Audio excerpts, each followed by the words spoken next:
I hope you have a split second just for me to talk to you about knowing when to leave money on the table. My name is Vincent Powell, and I am a creative. As a filmmaker, I love talking to other people who love to create, or those that have the power to live with love, or hire creatives to help them understand how we think, and that we don't see in black and white, and it's not up and down, and it's ziggly zags and wiggly wags. And sometimes we get so deep into the woods that we can't see the forest from the trees. And so here I am as an intermediary to help you understand a little bit more about how we think. And in today's case, I want to talk to you a little bit about how to respond. It makes me think of the Kenny Rogers song, know when to hold 'em, know when to fold 'em, know when to walk away, know when to run. You never count your money sitting at the table. You know, growing up in Texas, I've heard the song a million times, but I never ran into a lot of opportunities where I literally would fold and run until very recently. In the pandemic, as life got busier and busier for my wife and I's production company, we found things that overlap and some opportunities come that are worth more of your attention and more of your time than others. In particular, I'd like to talk about one, and for the sake of the conversation, I will not use anyone's real name because you might share this and the wrong person watch it and he'll be like, dang it, keep that to yourself. No, seriously. About a year ago, I happened upon an opportunity through a friend that I direct and produce with, who recommended me to do post-production supervision on a TV pilot project for a cable platform. And in doing that, I realized that it wasn't as put together as I wished. Post-production supervising sounds like you're going to have somebody that's over sound and music and editing and coloring and credits and graphics. I was going to do all of it. It's saying a lot to say, hey, I need you to edit this pilot for this really famous comedian. And you think, oh my God, they're really famous comedians. They're a voice that all of us know. They're a face that all of us have seen. They have to have budget to just take a risk and hope that a certain network would put them up. Not the case. But because it was a certain comedian, I was like, yeah, let's give it a swing. I saw all the content. They mailed me a hard drive. I saw all of it. I wasn't impressed by the way it was captured. I wasn't impressed by the lighting, the audio, the setups, and ultimately I wasn't impressed by the content itself. It felt forced. It felt like something that I would see lesser influencers with lesser notability doing on YouTube or Snapchat or TikTok or Instagram.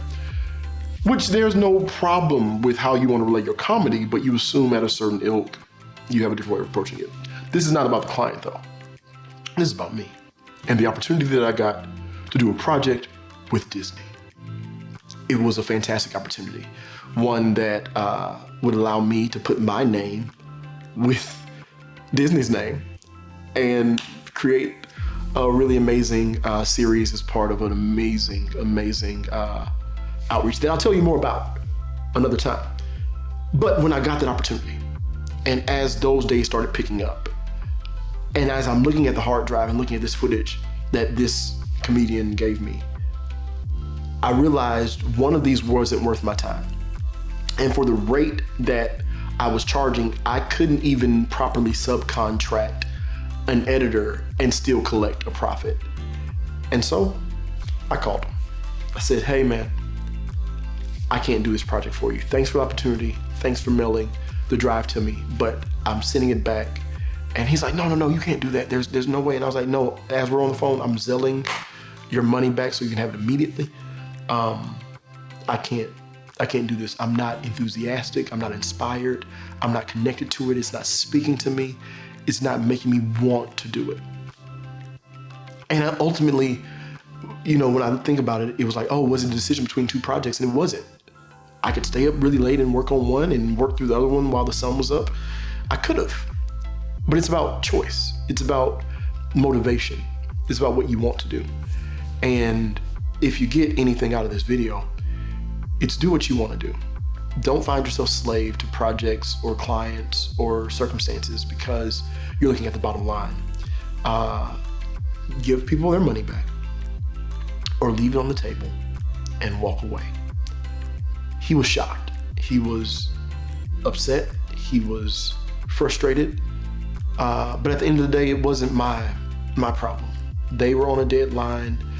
Sure, I threw the deadline off by a couple of weeks, but I was given content that I had to reorganize, and I was given content that did not speak to myself or my brand. And so I walked away. And I walked into a really great opportunity at Disney, which afforded me more opportunities and more meetings that hopefully snowball into bigger opportunities. And if they don't, and if nothing comes of that choice, I had my integrity. I got to go to sleep. I didn't end up making something that I didn't like. And at the end of the day, I was proud that I was able to relinquish it and not have to have somebody hunt me down or look for it no, here's the money back.